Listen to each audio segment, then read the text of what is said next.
একবার ছিল এক ছেলে, নাম তার শতরূপ। হাতে তার স্মার্টফোন, চোখে ভবিষ্যতের স্বপ্ন। সে ভাবত এই ছোট্ট যন্ত্রটি দিয়েই সে পুরো পৃথিবী বদলে দিবে।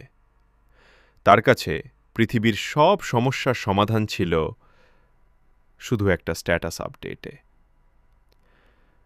সকালবেলায় ঘুম থেকে উঠেই শতরূপ ঝাঁপিয়ে পড়ত তার ফেসবুকের পাতায়। দেশের অর্থনীতির কী হাল, কে কোথায় ভুল করছে, কেন দেশ ডুবছে, সব তার নখদর্পণে। কমেন্টের ঝড় তুলে সে বুঝিয়ে দিত আসল পরিবেশটা তার মস্তিষ্কের ভেতরেই। বাইরের আবর্জনা বা পাশের বাড়ির কলের জলের সমস্যা এসব তার কাছে তুচ্ছ ছিল। তার কাছে আসল যুদ্ধ হতো কিবোর্ডে, আর আসল বিপ্লব হতো অনলাইনে। শতরূপ আর তার বন্ধুরা মিলে নিজেদের নাম দিয়েছিল ডিজিটাল বিপ্লবী। তাদের স্লোগান ছিল কিবোর্ডে ঝড় তুলি, মুখেতে কলরব। তারা বিশ্বাস করত স্ট্যাটাসে দেশ উদ্ধার সম্ভব। অ্যামাজনে আগুন, কিন্তু এই ডিজিটাল বিপ্লবের বাইরেও একটা জগৎ ছিল, যেখানে তাদের আসল জীবনটা ছিল আলুর চপের মতো সাদা মাটা।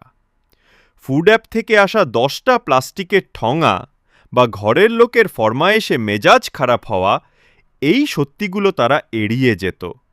নারীবাদের লম্বা পোস্টে লাইক দিলেও ঘরের লোকেদের সাথে কথা বলতে গেলে তাদের মেজাজ বিগড়ে যেত। শতরূপ ভাবত দোষটা আসলে সিস্টেমের, তার নয়।